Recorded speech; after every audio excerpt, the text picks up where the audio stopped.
Hello guys and welcome to the second lecture of our series. Today we will talk about static keyword in C language.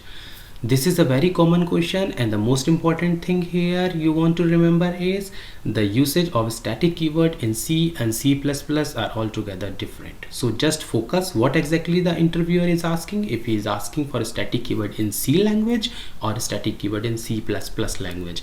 Today we'll talk about the static keyword in C language, and shortly I will be adding a new video on static keyword in C++ language.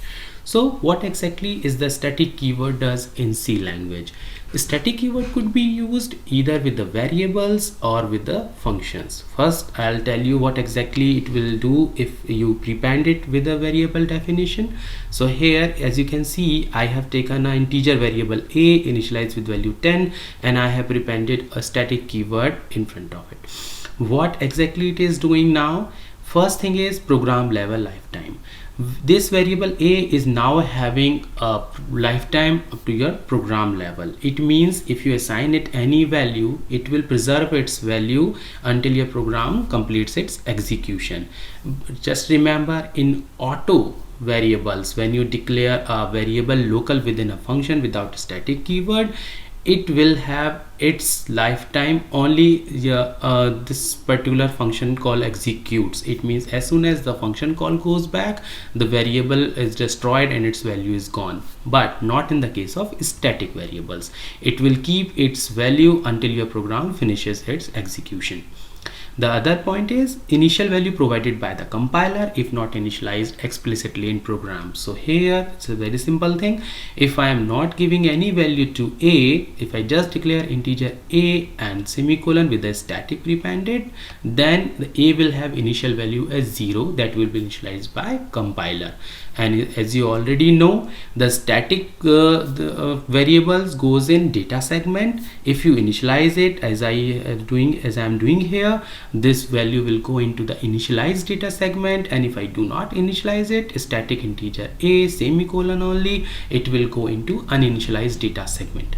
The last point is scope could be local to a function or a file. This is a very important point, guys. Here what exactly I'm trying to tell is, if you are declaring or defining a static variable within a function, it will have its visibility within this function itself. You cannot use this static variable outside this particular function. But if you are defining a static variable outside and all the functions, it means directly in the file, then it will have its visibility in the entire file. You can use this static variable anywhere in the same file. Okay, now the other thing is static functions. In static functions, these are the functions which are local to the file where it is declared. So static void myfunc is a function. This is the way you declare these functions. Now as this function is static, if it is defined in a particular file, it cannot be used outside that file. Don't worry, I'll just show an example how you can do that. So this is our exercise 1. Here I have used a function my function. In this I have taken a variable scount which is static and a lcount which is local automatic.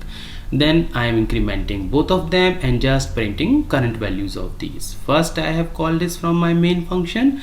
So what it will do, it will initialize this with the initial value of 10, incrementing it and printing it. So we will have the output lcount 11, scount 11. Now we are calling it a second time. What will happen here is the magic. Scount variable, as it is static, it will preserve its value, and its last value was 11 as we know.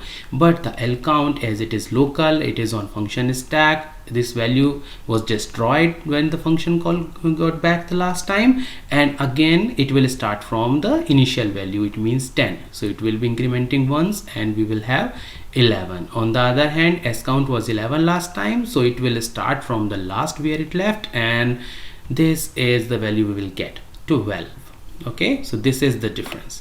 Now I'll tell you a quick example for static functions. So you need to define a function myfunc in the file lecture2a.c, and like something like this. It is the same function as you can see that we have used earlier, and then you need to define main function in lecture2b.c. Here you can see this is and we are calling it my function. When you compile it using GCC lecture 2a.c and 2b.c, you will observe compilation error, as our my function is static and it could be only used in this file, not in any other file like we are trying to use in 2b.c, and we are getting a compilation error. So this was today's lecture, and if you have any questions, feel free to post a comment. I will be trying my best to answer that as soon as possible. Thank you so much. Have a happy coding.